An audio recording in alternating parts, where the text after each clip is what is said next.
때는 조선 정조대왕께서 승하하신 지 10여 년이 지난 무렵이었다. 한양 성곽 박심리쯤 되는 곳에 김판서 댁이 자리하고 있었으니 그 집은 3대에 걸쳐 벼슬을 한명문가로 이름이 높았다. 대문 앞에는 소들대문이 위풍당당하게 서 있고 안채와 사랑채가 기역자로 배치된 큰 저택이었다. 그 집 뒤편으로 나가면 야트막한 언덕이 있고 그곳에는 뽕밭이 넓게 펼쳐져 있었다. 봄이면 연초록 새순이 돋아나고 여름이면 지푸른 잎사귀가 바람에 살랑거리는 아름다운 곳이었다. 집안 사람들은 이곳에서 누에치기용 뽕잎을 따곤 했는데 특히 어린 잎사귀는 차로 우려 마시기에도 조화 교수들이 즐겨 찾는 곳이기도 했다. 늦봄의 한낮, 해는 중천에 걸려 뽕잎들이 푸릇푸릇 윤이 나고 있었다. 꾀꼬리와 뻐꾸기 울음소리가 산들바람에 실려오고 멀리서는 농부들이 농사일을 하는 소리가 들려왔다. 이런 평화로운 오후에 한 여인이 까치발을 딛고 높은 가지의 뽕잎을 따고 있었다. 아이고, 이놈의 뽕잎이 왜 이리 높은 곳에만 달렸을까? 키 작은 여자 속 뒤집어 놓을 작정인가? 그 여인은 바로 김판서의 외동딸 유아였다. 22살의 나이에 꽃다운 용모를 지녔으되 다른 교수들과는 다른 점이 많았다. 바느질보다는 책 읽기를, 술을 놓기보다는 바치를 좋아하는 특이한 성정의 소유자였다. 키는 보통 여인보다 조금 작았지만 몸매는 균형이 잡혀 있었고 얼굴은 달덩이처럼 둥글면서도 눈은 별처럼 반짝였다. 입술은 앵두알같이 붉어서 웃을 때면 마치 꽃이 피는 것 같았다. 어머님은 맨날 교수가 무슨 밭일이냐 하시는데 직접 따서 우린 차가 어찌 그리 맛있는지 모르시는구나. 유아는 투덜거리며 저고리 소매를 걷어 올렸다. 연분홍 저고리에 자주색 치마를 입은 모습이 뽕밭의 연초록과 어우러져 한 폭의 그림 같았다. 오늘도 뽕잎을 따겠다며 나선 그녀는 바구니를 들고 이곳저곳을 살피며 좋은 잎만 골랐다. 그런데 가장 상큼해 보이는 뽕잎들은 하필 높은 가지에 달려있는 것이었다. 조금만 더 크면 닿을 텐데. 유아는 까치발을 들고 팔을 쭉 뻗었다. 손끝이 뽕잎에 닿을 듯 말 듯 했다. 조금만 더. 몸을 쭉 늘리는데 어이쿠. 그런데 그만 까치발을 딛고 팔을 쭉 뻗은 순간 발밑의 돌멩이가 굴러 중심을 잃고 말았다. 깍. 유아는 비틀거리며 균형을 잡으려고 뽕나무 가지를 붙잡았으나 그만 저고리 고름이 억센 가지에 걸려버렸다. 찍. 찢어지는 소리와 함께 유아의 비명이 뽕밭에 울려 퍼졌다. 연분홍 저고리 가슴팍이 찢어지며 속꽃이 환히 드러났다. 유아는 깜짝 놀라 급히 두 팔로 가슴을 가렸으나 이미 늦은 일이었다. 이런 망측한. 아이고, 어쩌면 좋을꼬. 이런 꼴이 되다니. 얼굴이 홍당무처럼 빨갛게 달아오른 유아는 어찌할 바를 몰랐다. 집까지는 한참이나 걸어가야 하는데 이런 모습으로 어떻게 돌아간단 말인가. 더구나 길에서 누구라도 마주친다면 바로 그때였다. 어디선가 구성진 콧노래 소리가 들려왔다. 노래하며 뽕잎 따는 처녀야 고운 손이 상할세라. 산새도 울고 가네. 꽃잎도 떨어지네. 유아는 깜짝 놀라 소리가 나는 쪽을 돌아보았다. 한 사내가 지게를 메고 뽕밭 쪽으로 걸어오고 있었다. 그는 26 정도로 되어 보이는 머슴으로 키는 훤칠하고 어깨는 벌어졌으되 얼굴은 순박하기 그지없었다. 검게 그을린 얼굴에 크고 맑은 눈이 인상적이었다. 지게에 낫과 호미 같은 농기구를 짊어지고 있었고 낡은 배 도포를 걸치고 있었다. 걸음걸이는 느긋했지만 어딘지 당당한 기품이 감돌았다. 이놈, 봉구야. 뭘 그리 쳐다보는 게냐? 유아의 외침에 봉구는 비로소 상황을 깨닫고는 급히 두 손으로 눈을 가렸다. 헉. 아씨. 죄송하옵니다. 이놈이 앞을 제대로 안 보고. 아니, 보고는 왔지만. 아니, 그게 아니라. 봉구는 당황한 나머지 말을 더듬었다. 평소 과묵한 편이었는데 이런 상황에서는 어떻게 말해야 할지 몰랐다. 아씨, 다치신 데는 아니신지. 아파하시는 소리가 들려서 눈을 가린 채로도 봉구는 유아의 안위를 먼저 걱정했다. 그 순박한 마음씨에 유아는 절로 웃음이 터져나왔다. 하하, 이놈이 참, 눈은 가리고 걱정은 하고.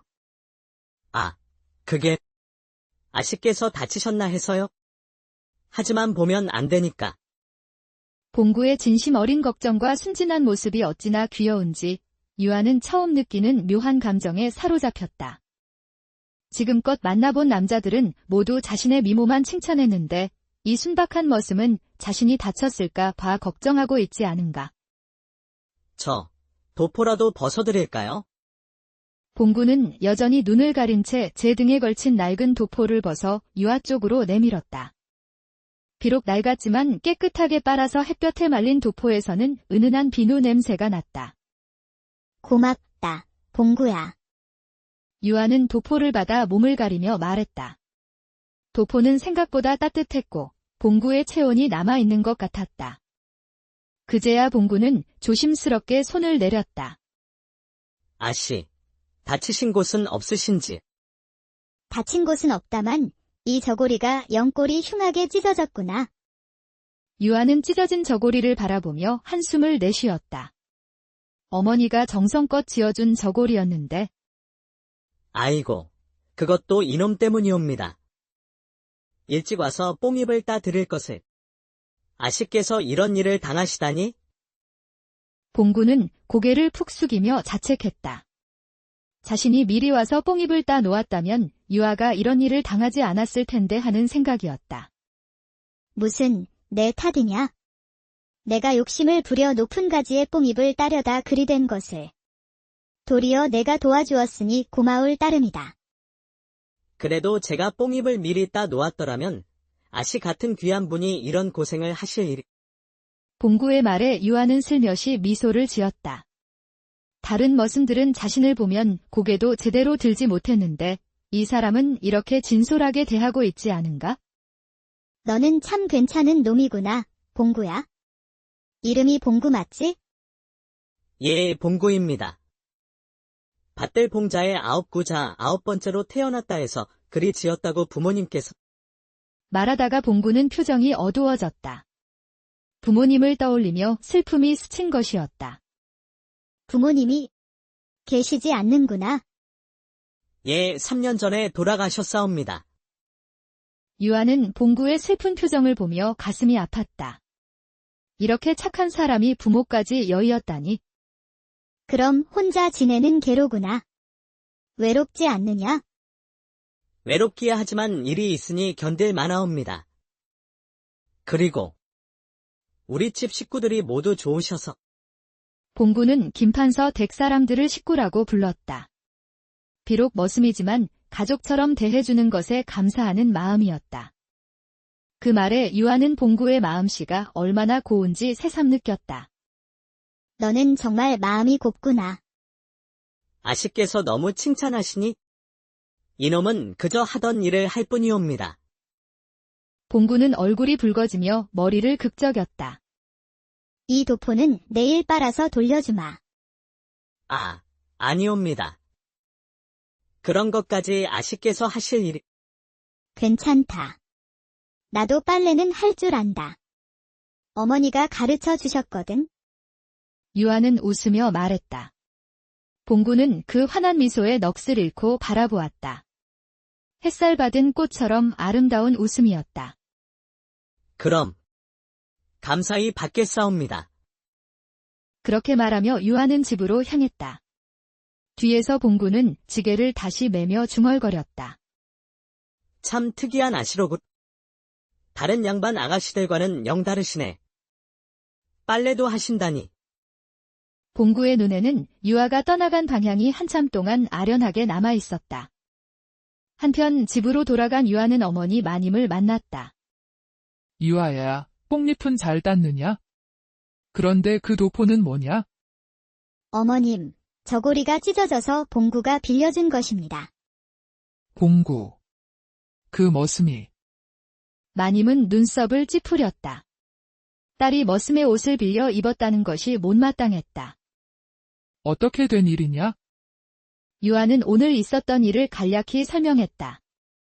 물론 봉구와 나눈 대화나 자신이 느낀 묘한 감정에 대해서는 말하지 않았다. 아이고, 그런 일이. 그래도 머슴의 옷을 입다니. 빨리 벗고 목욕제기 하여라.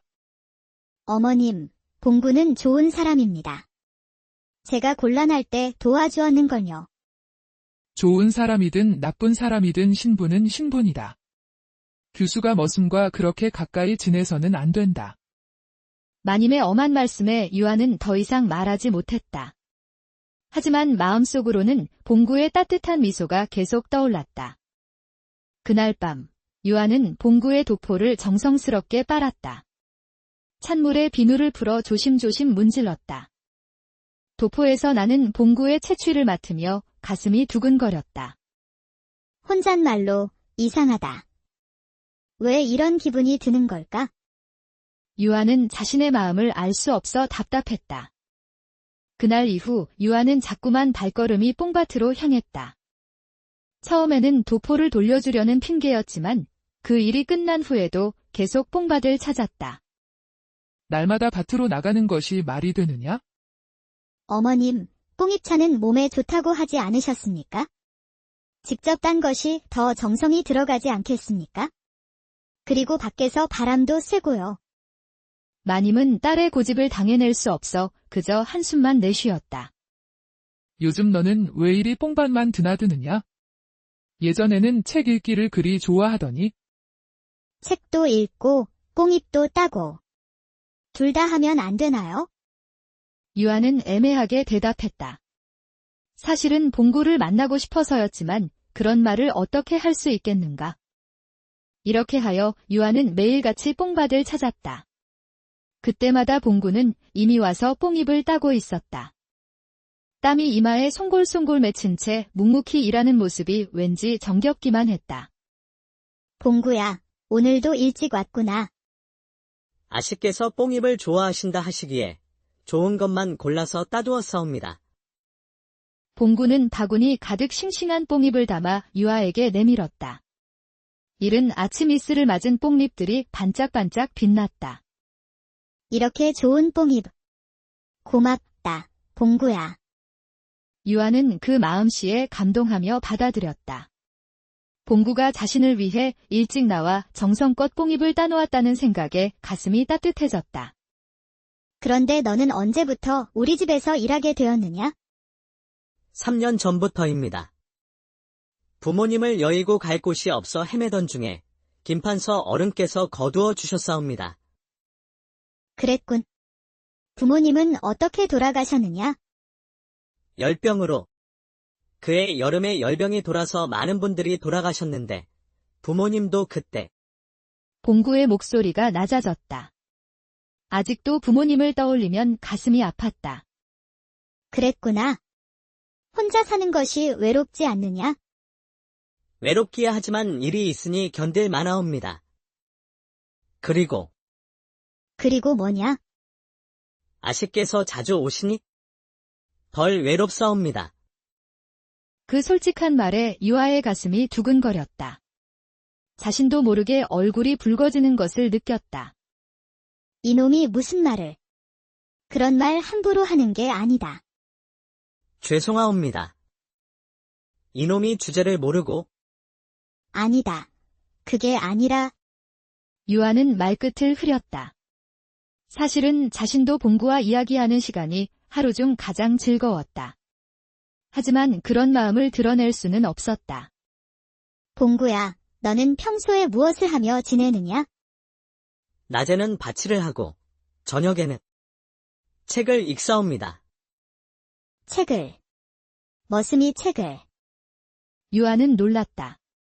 당시에 그를 아는 머슴은 드물었기 때문이다. 부모님께서 가르쳐 주셨사옵니다. 비록 많이 배우지는 못했지만요. 어떤 책을 읽느냐? 사서삼경이며 시집이며 요즘은 동국세시기를 읽고 있사옵니다. 유아는 더욱 놀랐다. 동국세시기는 꽤 어려운 책이었다. 너는 정말 특별하구나. 아니옵니다. 그저 두 사람은 이렇게 조금씩 서로에 대해 알아갔다. 봉구는 단순한 머슴이 아니라 교양 있는 사람이었고, 유아는 다른 교수들과 달리 편견 없이 사람을 대하는 사람이었다. 날이 갈수록 두 사람의 대화는 길어졌다. 아씨께서는 어떤 책을 좋아하시는지요? 나는 규합총서를 즐겨본다. 여자가 알아야 할 모든 것이 다 들어있거든. 빙어각 이씨의 그 책 말이옵니까? 훌륭한 책이지요. 너도 그 책을 아느냐? 한번 읽어본 적이 있사옵니다. 아씨께서 그 책을 좋아하신다니 봉구는 유아를 새로운 시각으로 보게 되었다. 규수가 그런 실용적인 책을 읽는다는 것이 신기했다. 그런 책들도 좋지만 실제 살림에 도움이 되는 것을 배우는 것도 중요하지 않겠느냐? 언젠가는 시집을 가서 살림을 맡아야 하는데. 유아의 현실적인 생각에 봉구는 감탄했다. 아씨께서는 정말 지혜로우십니다. 지혜롭기는 그냥 필요한 것을 배우는 것뿐이야. 이런 대화를 나누며 두 사람은 점점 가까워졌다. 유아는 봉구의 깊이 있는 생각과 따뜻한 마음씨에 끌렸고, 봉구는 유아의 순수함과 현명함에 마음을 빼앗겼다. 혼잣말로, 아니, 이놈의 다리는 멀쩡한데 놔두고 왜 이리 자꾸 뽕밭만 가는 게냐. 유아는 혼잣말로 중얼거리며 제 마음을 다그쳐 보았으나, 봉구와의 대화에서 느껴지는 묘한 따뜻함은 점점 그녀를 휘감았다. 한편 봉구도 마찬가지였다. 날마다 뽕밭에 나타나는 유아를 기다리는 것이 하루의 즐거움이 되었다. 다른 양반 아가씨들처럼 거만하지 않고 오히려 자신 같은 머슴에게도 따뜻하게 대해주는 유아의 모습에 마음이 끌렸다. 혼잣말로 이런 마음을 품어서는 안 되는데. 봉구는 밤마다 자신을 다독였다. 하지만 유아의 맑은 웃음소리와 다정한 말씨는 그의 마음 깊숙이 스며들어 있었다. 어느 날 봉구는 용기를 내어 물었다. 아씨께서는 언제 시집을 가실 예정이신지? 시집이라. 유아는 갑작스러운 질문에 당황했다. 아직 정해진 것은 없다. 어머님께서 좋은 혼처를 알아보고 계시긴 하지만. 그렇습니까? 봉구는 안도의 한숨을 내쉬었다. 아직 혼담이 오가지 않는다니 다행이었다. 너는 왜 그런 것을 묻느냐? 그저 궁금해서 여쭈었사옵니다. 봉구는 자신의 속마음을 감추었다. 사실은 유아가 다른 남자와 혼인한다는 생각만으로도 가슴이 아팠다. 이렇게 두 사람의 마음은 조금씩 깊어져 갔다. 서로의 마음을 확신하지는 못하면서도 만나는 시간이 기다려지고 즐거웠다. 그런데 이런 평화로운 시간이 오래 갈 수는 없었다. 곧 큰 변화가 찾아올 예정이었다. 그의 여름이 무르익어갈 무렵이었다. 장마가 끝나고 뜨거운 햇살이 내리쬐던 어느 날 오후, 마님이 유아를 안채로 불러들였다. 유아야, 이리 와서 앉아라. 예, 어머님. 유아는 어머니의 심상치 않은 표정을 보며 조심스럽게 자리에 앉았다. 평소보다 단정하게 차린 어머니의 모습에서 중요한 이야기가 있을 것 같은 예감이 들었다. 내 혼사를 정하였다. 마님의 첫마디에 유아는 깜짝 놀랐다. 혼사를요. 현감댁 이줄령 도령과의 혼사다. 이달 보름에 치르기로 하였다. 그 말에 유아는 입술을 깨물었다. 이줄령이라면 그 이름만 들어도 온 고을 사람들이 혀를 차는 그 사람 말이었다. 이줄령은 현감의 장남으로 올해 28이었다. 어릴 때부터 총명하여 기대를 받았지만 성년이 된 후로는 기생촌에서 주색 잡기에 빠져 사는 한량이 되어버렸다. 더구나 첩을 셋이나 두고 있어서 고을 사람들 사이에서는 방탕한 자로 소문이 자자했다. 어머님. 그런 자와 저란 말인가요? 무슨 소리냐. 현감댁은 이 고을에서 가장 권세 있는 집안이다. 내가 가서 살림을 맡으면 부족함이 없을 것이다. 하지만 그분은 첩도 많고 기생촌을 드나들며 첩이 있다 한들 어떠냐. 양반 남자들이 의뢰 그런 것을. 내가 정실부인이 되면 그만이다. 그래도 어머님, 그런 분과 유아야, 넌 아직 세상 물정을 모른다. 혼인은 사랑으로 하는 것이 아니라 집안끼리 하는 것이다.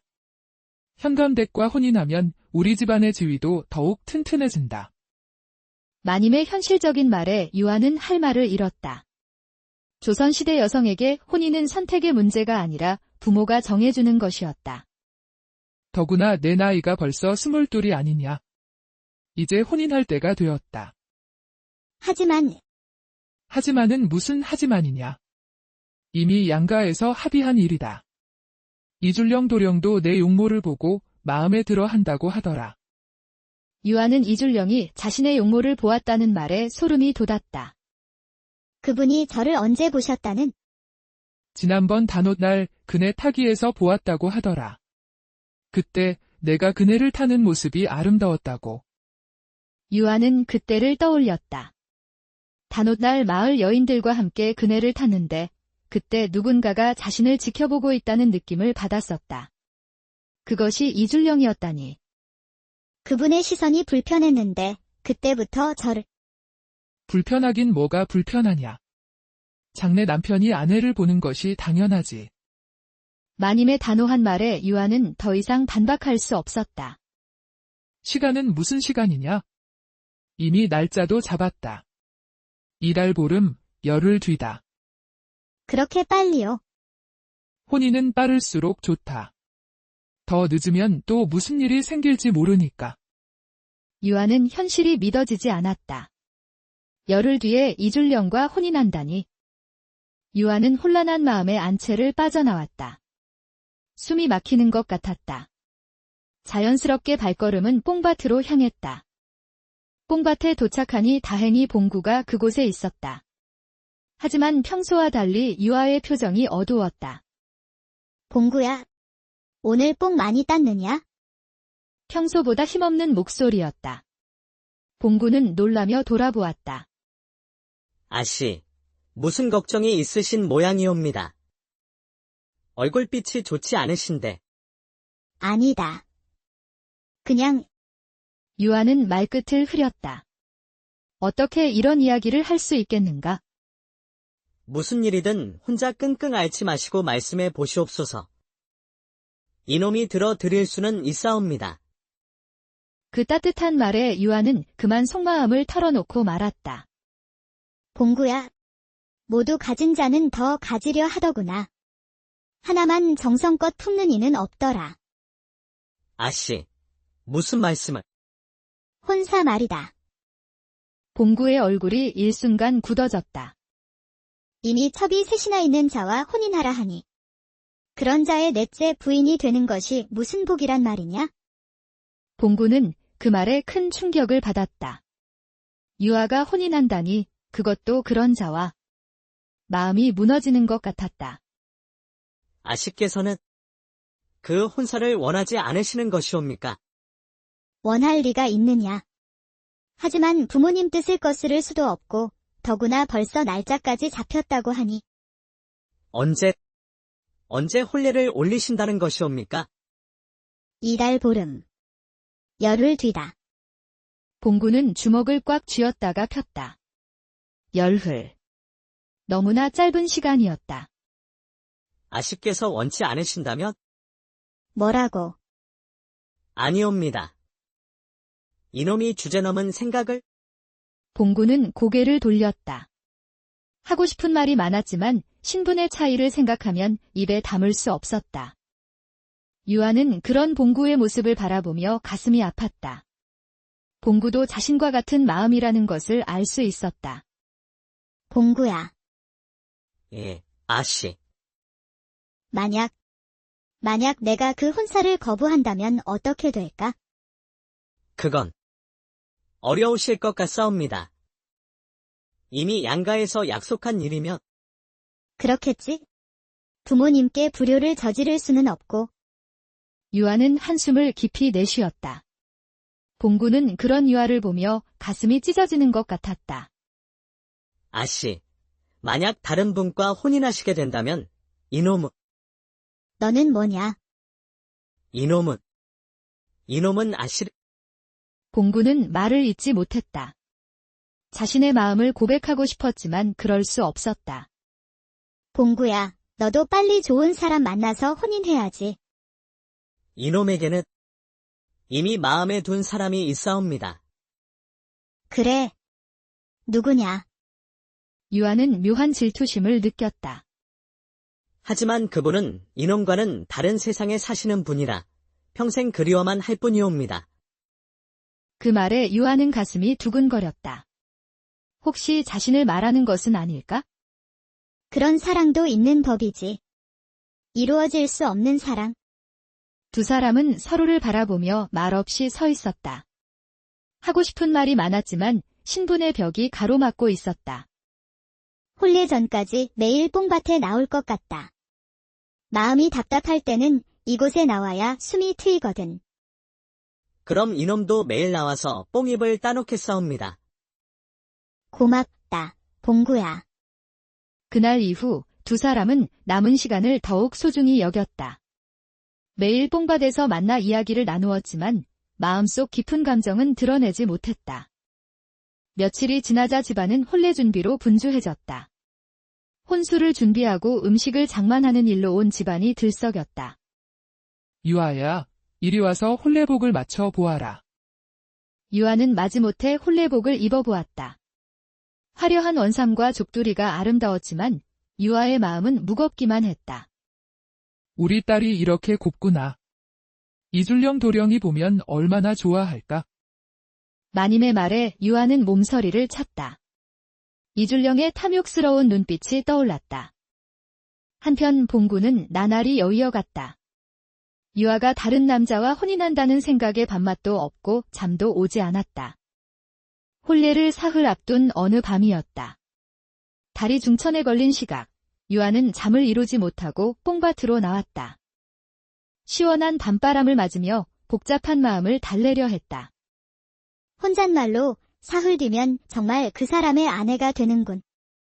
생각만 해도 끔찍했다.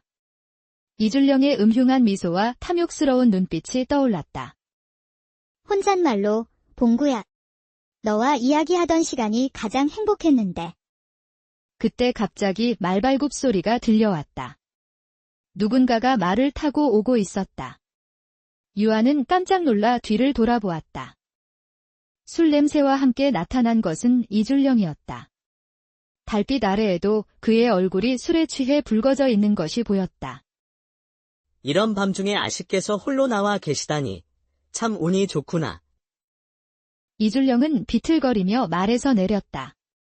유아는 본능적으로 뒤로 물러섰다. 도련님, 이런 밤중에 웬일이십니까?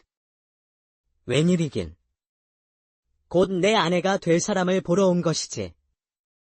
이줄령은 유아에게 다가오며 음흉한 미소를 지었다. 술 냄새가 코를 찔렀다. 사흘 뒤면 정식으로 혼례를 올리실 텐데. 사흘이 뭐가 대수냐. 이 몸의 아내 될 사람, 미리 맛본들 어찌 나쁘겠느냐. 도련님, 그런 말씀을. 어차피 며칠 뒤면 내 사람이 될 텐데 조금 일찍 알아본들 무슨 대수겠느냐. 이줄령은 유아의 손목을 거칠게 붙잡았다. 그의 손에서는 술 냄새뿐만 아니라 다른 여자의 체취도 났다. 분명 기생집에 다녀온 것이었다. 놓으십시오. 이래서는 안 됩니다. 유아는 필사적으로 몸부림쳤지만 이줄령의 힘이 셌다. 안 될 게 뭐가 있다는 게냐. 더구나 이런 밤중에 혼자 나온 것을 보니 너도 그런 마음이 있는 것 아니냐. 그런 게 아닙니다. 그냥 답답해서 바람이나 쐬려고. 바람을 쐰다고? 하, 좋다. 그럼 내가 시원하게 해주마. 이줄령은 유아를 뽕나무에 밀어붙였다. 제발 그만하십시오. 유아는 울먹이며 애원했지만 이줄령은 듣지 않았다. 바로 그때였다. 어둠 속에서 쇠스랑을 든 봉구가 나타났다. 이런 짐승 같은 놈. 아씨에게서 손을 떼라. 봉구의 목소리는 평소와 달리 위협적이었고 분노에 차 있었다. 뭐야, 이놈이. 감히 누구에게 대드는 거냐. 머슴 주제. 봉구는 쇠스랑으로 이줄령을 밀쳐냈다. 이줄령은 비틀거리며 넘어졌다. 술에 취해 아씨를 괴롭히는 자가 무슨 주인이냐? 이놈이. 좋다. 내 놈 이름이 봉구랬지. 내일 당장 관아에 고발해서 곤장을 맞게 해주마. 이줄령은 비틀거리며 말에 올라타고는 욕설을 퍼부으며 사라졌다. 아씨, 괜찮으십니까? 봉구는 쇠스랑을 던지고 유아에게 다가왔다. 유아는 떨리는 몸으로 봉구를 바라보았다. 봉구야, 고맙다. 내가 아니었다면, 아씨께서 다치시지 않아 다행이옵니다. 그런데, 너는 괜찮겠느냐? 그 사람이 관아에 고발한다고 했는데, 괜찮사옵니다. 아씨만 무사하시며. 아니다. 괜찮지 않아. 너는 나를 구해주었는데, 유아는 봉구의 희생을 생각하니 가슴이 아팠다. 그런데, 이 품이 따뜻하여 떨어질 수가 없구나. 아씨, 달빛 아래에서 두 사람은 서로를 바라보았다.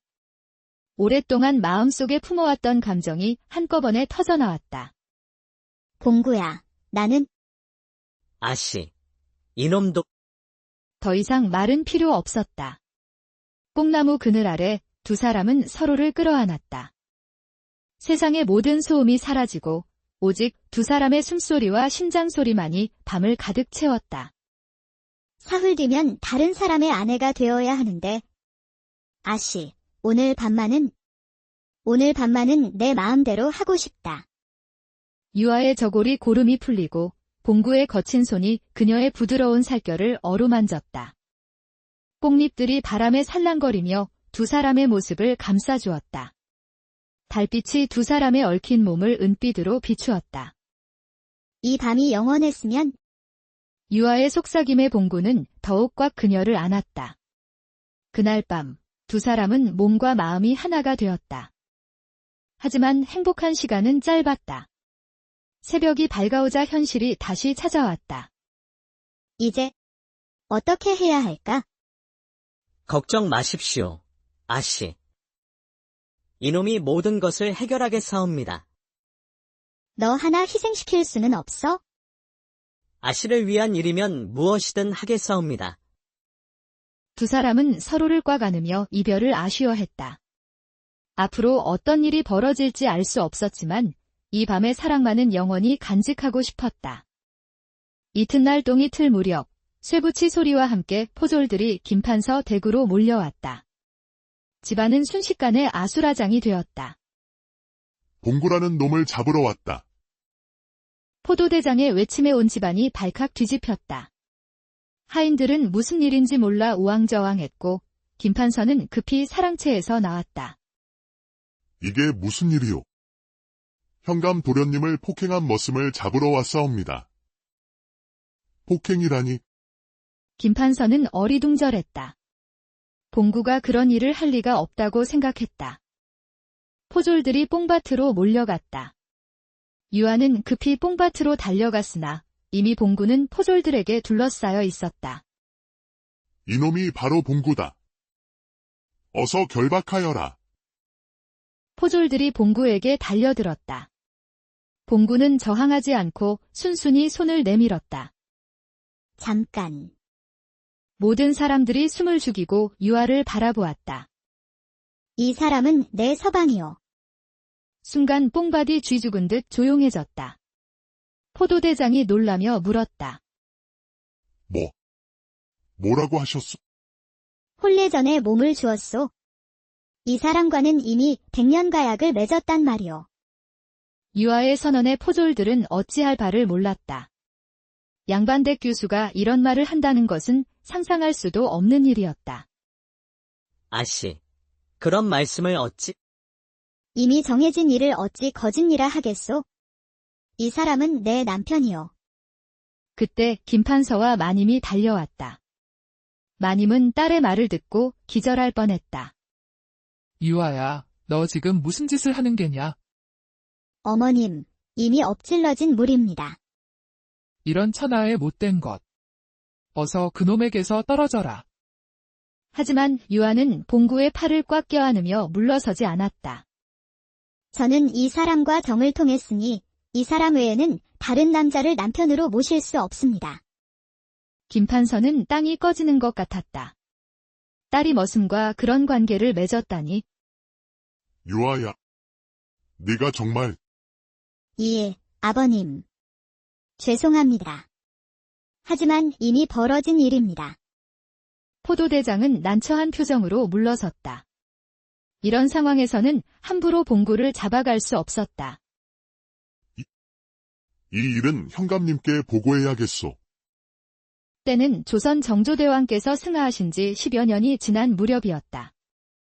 한양 성곽 박심리쯤 되는 곳에 김판서 댁이 자리하고 있었으니 그 집은 3대에 걸쳐 벼슬을 한명문가로 이름이 높았다. 대문 앞에는 소들대문이 위풍당당하게 서 있고 안채와 사랑채가 기역자로 배치된 큰 저택이었다. 그 집 뒤편으로 나가면 야트막한 언덕이 있고 그곳에는 뽕밭이 넓게 펼쳐져 있었다. 봄이면 연초록 새순이 돋아나고 여름이면 지푸른 잎사귀가 바람에 살랑거리는 아름다운 곳이었다. 집안 사람들은 이곳에서 누에치기용 뽕잎을 따곤 했는데 특히 어린 잎사귀는 차로 우려 마시기에도 조화 교수들이 즐겨 찾는 곳이기도 했다. 늦봄의 한낮, 해는 중천에 걸려 뽕잎들이 푸릇푸릇 윤이 나고 있었다. 꾀꼬리와 뻐꾸기 울음소리가 산들바람에 실려오고 멀리서는 농부들이 농사일을 하는 소리가 들려왔다. 이런 평화로운 오후에 한 여인이 까치발을 딛고 높은 가지의 뽕잎을 따고 있었다. 아이고, 이놈의 뽕잎이 왜 이리 높은 곳에만 달렸을까? 키 작은 여자 속 뒤집어 놓을 작정인가? 그 여인은 바로 김판서의 외동딸 유아였다. 22살의 나이에 꽃다운 용모를 지녔으되 다른 교수들과는 다른 점이 많았다. 바느질보다는 책 읽기를, 술을 놓기보다는 바치를 좋아하는 특이한 성정의 소유자였다. 키는 보통 여인보다 조금 작았지만 몸매는 균형이 잡혀 있었고 얼굴은 달덩이처럼 둥글면서도 눈은 별처럼 반짝였다. 입술은 앵두알같이 붉어서 웃을 때면 마치 꽃이 피는 것 같았다. 어머님은 맨날 교수가 무슨 밭일이냐 하시는데 직접 따서 우린 차가 어찌 그리 맛있는지 모르시는구나. 유아는 투덜거리며 저고리 소매를 걷어 올렸다. 연분홍 저고리에 자주색 치마를 입은 모습이 뽕밭의 연초록과 어우러져 한 폭의 그림 같았다.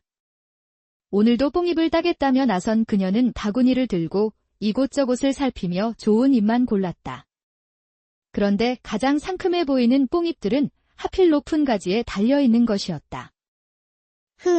조금만 더 크면 닿을 텐데. 유아는 까치발을 들고 팔을 쭉 뻗었다. 손끝이 뽕잎에 닿을 듯 말 듯 했다. 조금만 더.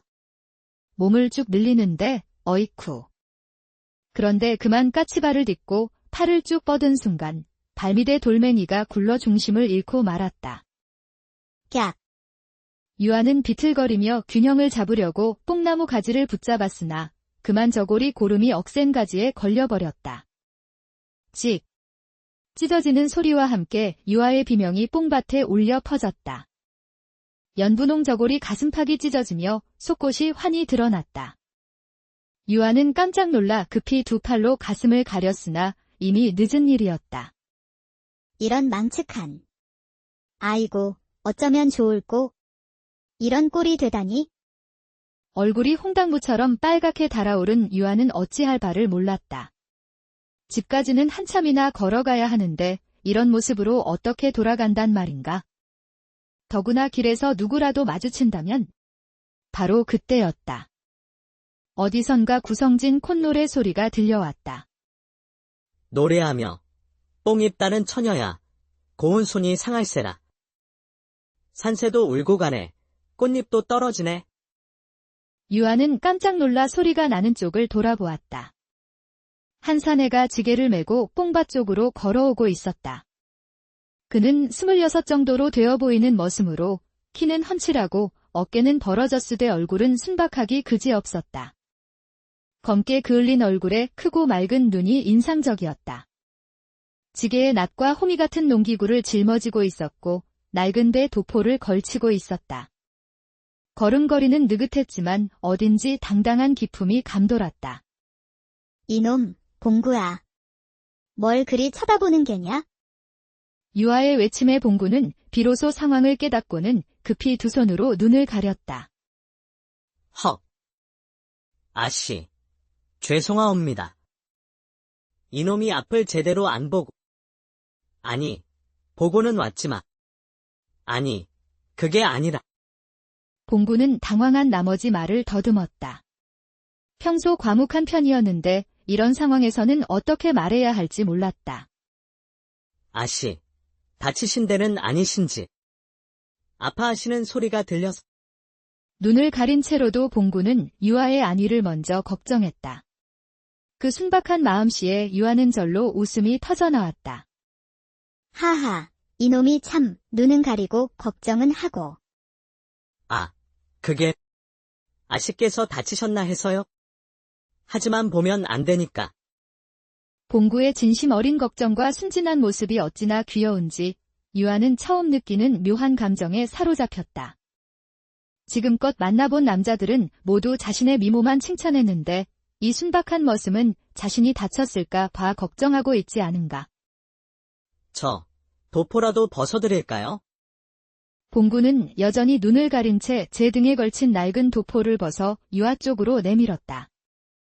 비록 낡았지만 깨끗하게 빨아서 햇볕에 말린 도포에서는 은은한 비누 냄새가 났다. 고맙다, 봉구야. 유아는 도포를 받아 몸을 가리며 말했다. 도포는 생각보다 따뜻했고 봉구의 체온이 남아있는 것 같았다. 그제야 봉구는 조심스럽게 손을 내렸다. 아씨, 다치신 곳은 없으신지. 다친 곳은 없다만 이 저고리가 영꼴이 흉하게 찢어졌구나. 유아는 찢어진 저고리를 바라보며 한숨을 내쉬었다. 어머니가 정성껏 지어준 저고리였는데. 아이고, 그것도 이놈 때문이옵니다. 일찍 와서 뽕잎을 따 드릴 것을. 아씨께서 이런 일을 당하시다니? 봉구는 고개를 푹 숙이며 자책했다. 자신이 미리 와서 뽕잎을 따 놓았다면 유아가 이런 일을 당하지 않았을 텐데 하는 생각이었다. 무슨, 내 탓이냐? 내가 욕심을 부려 높은 가지의 뽕잎을 따려다 그리 된 것을. 도리어 내가 도와주었으니 고마울 따름이다. 그래도 제가 뽕잎을 미리 따 놓았더라면 아씨 같은 귀한 분이 이런 고생을 하실 일이. 봉구의 말에 유아는 슬며시 미소를 지었다. 다른 머슴들은 자신을 보면 고개도 제대로 들지 못했는데 이 사람은 이렇게 진솔하게 대하고 있지 않은가? 너는 참 괜찮은 놈이구나, 봉구야. 이름이 봉구 맞지? 예, 봉구입니다. 밭들 봉자의 9구자 9번째로 태어났다 해서 그리 지었다고 부모님께서. 말하다가 봉구는 표정이 어두워졌다. 부모님을 떠올리며 슬픔이 스친 것이었다. 부모님이 계시지 않는구나. 예, 3년 전에 돌아가셨사옵니다. 유아는 봉구의 슬픈 표정을 보며 가슴이 아팠다. 이렇게 착한 사람이 부모까지 여의었다니. 그럼 혼자 지내는 개로구나. 외롭지 않느냐? 외롭기야 하지만 일이 있으니 견딜 만하옵니다. 그리고 우리 집 식구들이 모두 좋으셔서. 봉구는 김판서 댁 사람들을 식구라고 불렀다. 비록 머슴이지만 가족처럼 대해주는 것에 감사하는 마음이었다. 그 말에 유아는 봉구의 마음씨가 얼마나 고운지 새삼 느꼈다. 너는 정말 마음이 곱구나. 아씨께서 너무 칭찬하시니? 이놈은 그저 하던 일을 할 뿐이옵니다. 봉구는 얼굴이 붉어지며 머리를 극적였다. 이 도포는 내일 빨아서 돌려주마. 아, 아니옵니다. 그런 것까지 아씨께서 하실 일이. 괜찮다. 나도 빨래는 할 줄 안다.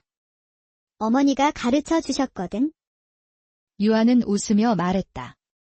봉구는 그 환한 미소에 넋을 잃고 바라보았다. 햇살 받은 꽃처럼 아름다운 웃음이었다. 그럼 감사히 받겠사옵니다. 그렇게 말하며 유아는 집으로 향했다. 뒤에서 봉구는 지게를 다시 매며 중얼거렸다. 참 특이한 아시로군. 다른 양반 아가씨들과는 영 다르시네. 빨래도 하신다니. 봉구의 눈에는 유아가 떠나간 방향이 한참 동안 아련하게 남아 있었다. 한편 집으로 돌아간 유아는 어머니 마님을 만났다.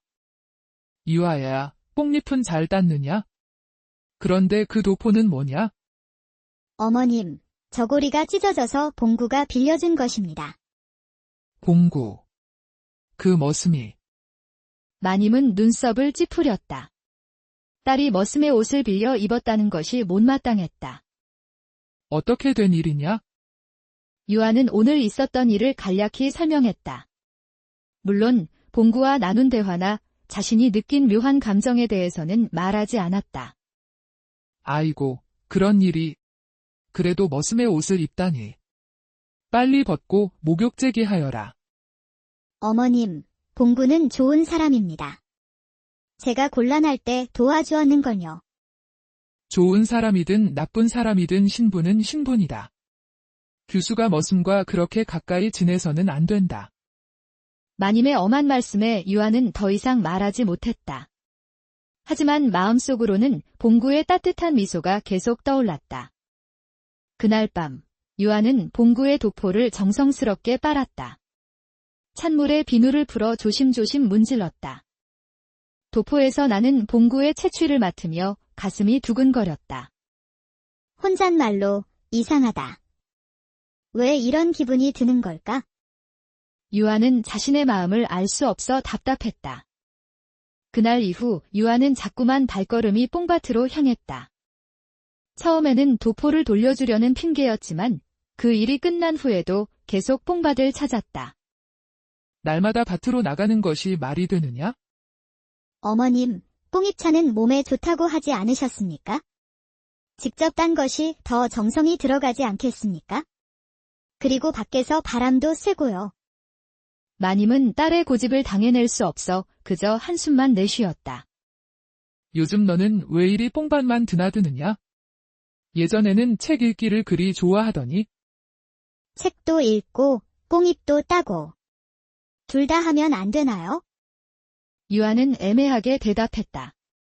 사실은 봉구를 만나고 싶어서였지만 그런 말을 어떻게 할 수 있겠는가. 이렇게 하여 유아는 매일같이 뽕밭을 찾았다. 그때마다 봉구는 이미 와서 뽕잎을 따고 있었다. 땀이 이마에 송골송골 맺힌 채 묵묵히 일하는 모습이 왠지 정겹기만 했다. 봉구야, 오늘도 일찍 왔구나. 아씨께서 뽕잎을 좋아하신다 하시기에 좋은 것만 골라서 따두었사옵니다. 봉구는 바구니 가득 싱싱한 뽕잎을 담아 유아에게 내밀었다. 이른 아침 이슬을 맞은 뽕잎들이 반짝반짝 빛났다. 이렇게 좋은 뽕잎. 고맙다, 봉구야. 유아는 그 마음씨에 감동하며 받아들였다. 봉구가 자신을 위해 일찍 나와 정성껏 뽕잎을 따놓았다는 생각에 가슴이 따뜻해졌다. 그런데 너는 언제부터 우리 집에서 일하게 되었느냐? 3년 전부터입니다. 부모님을 여의고 갈 곳이 없어 헤매던 중에 김판서 어른께서 거두어 주셨사옵니다. 그랬군. 부모님은 어떻게 돌아가셨느냐? 열병으로. 그해 여름에 열병이 돌아서 많은 분들이 돌아가셨는데 부모님도 그때. 봉구의 목소리가 낮아졌다.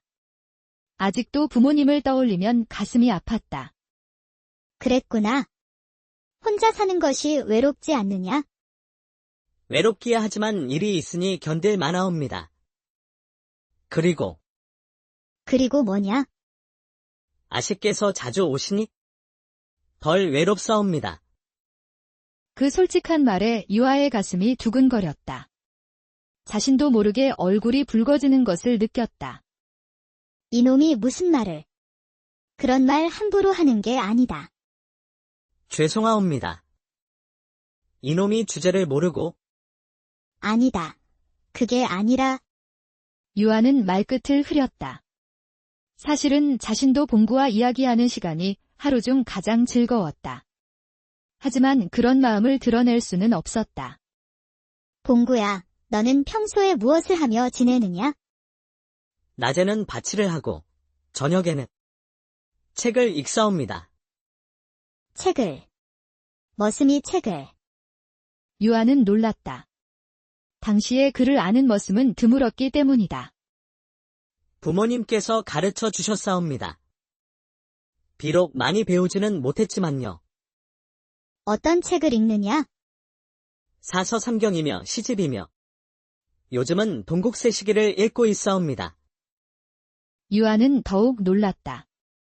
동국세시기는 꽤 어려운 책이었다. 너는 정말 특별하구나. 아니옵니다.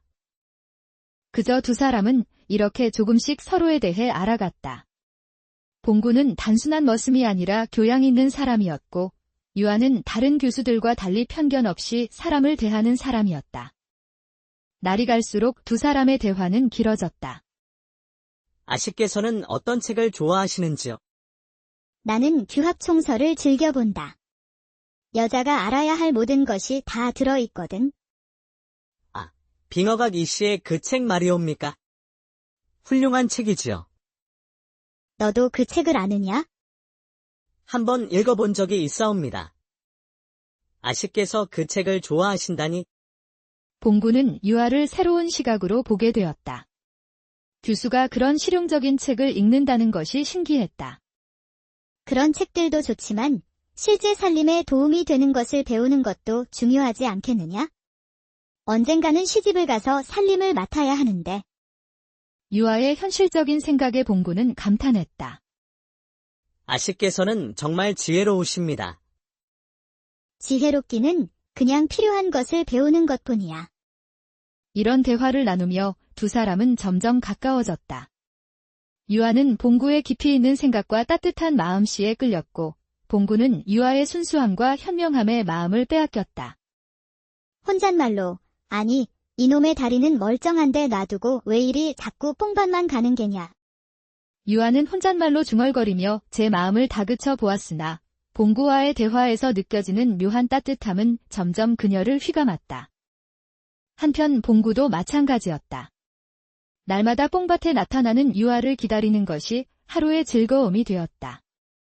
다른 양반 아가씨들처럼 거만하지 않고 오히려 자신 같은 머슴에게도 따뜻하게 대해주는 유아의 모습에 마음이 끌렸다. 혼잣말로 이런 마음을 품어서는 안 되는데. 봉구는 밤마다 자신을 다독였다. 하지만 유아의 맑은 웃음소리와 다정한 말씨는 그의 마음 깊숙이 스며들어 있었다. 어느 날 봉구는 용기를 내어 물었다. 아씨께서는 언제 시집을 가실 예정이신지? 시집이라.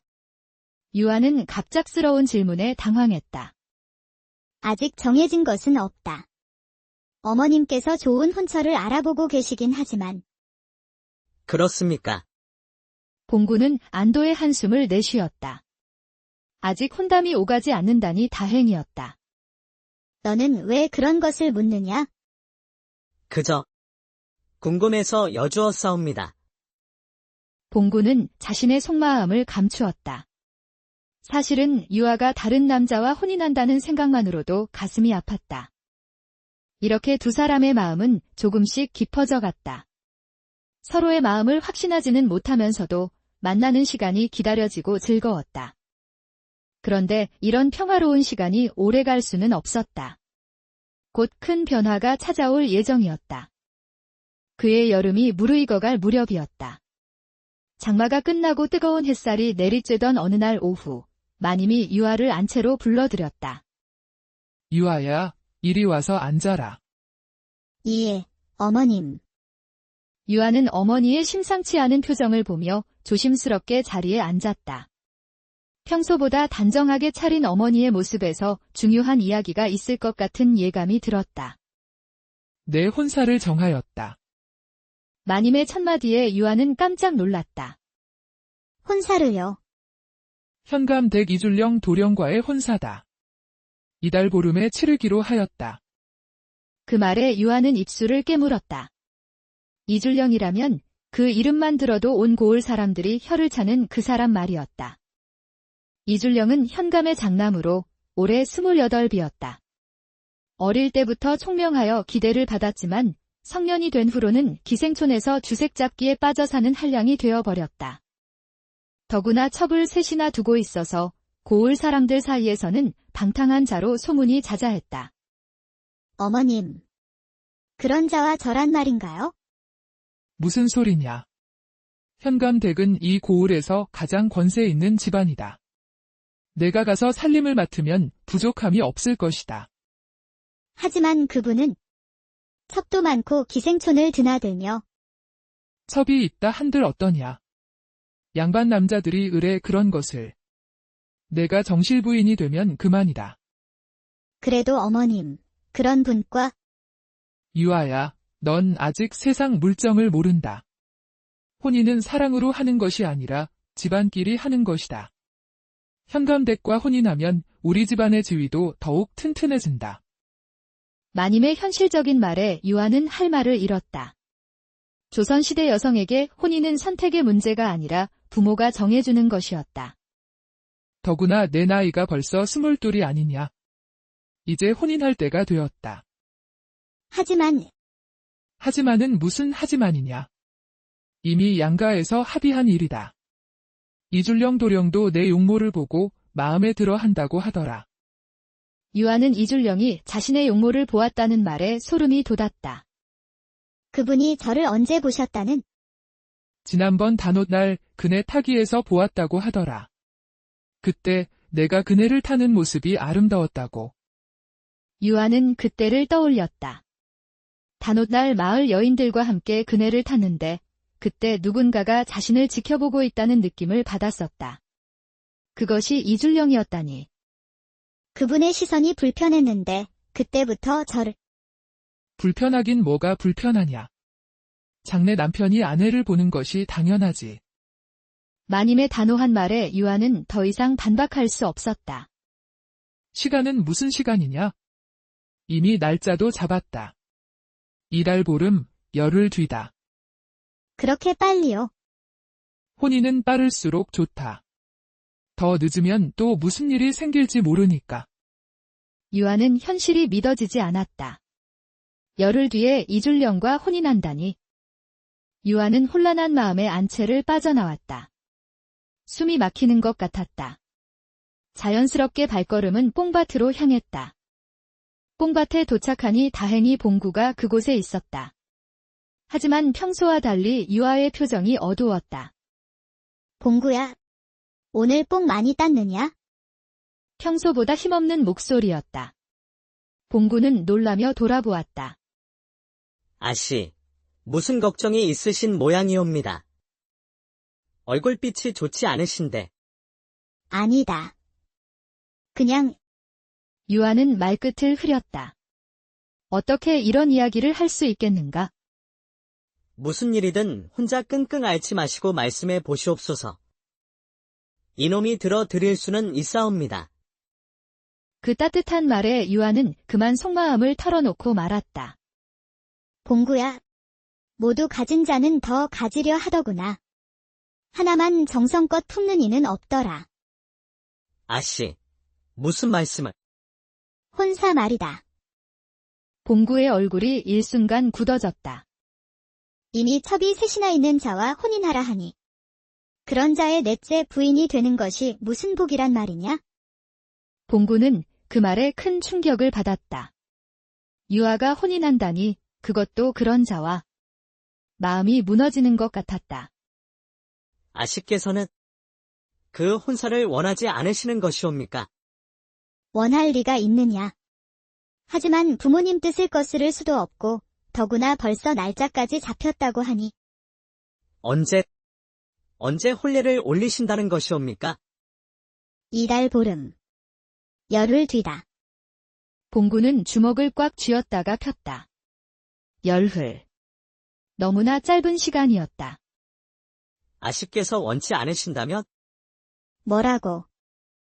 아니옵니다. 이놈이 주제넘은 생각을? 봉구는 고개를 돌렸다. 하고 싶은 말이 많았지만 신분의 차이를 생각하면 입에 담을 수 없었다. 유아는 그런 봉구의 모습을 바라보며 가슴이 아팠다. 봉구도 자신과 같은 마음이라는 것을 알 수 있었다. 봉구야.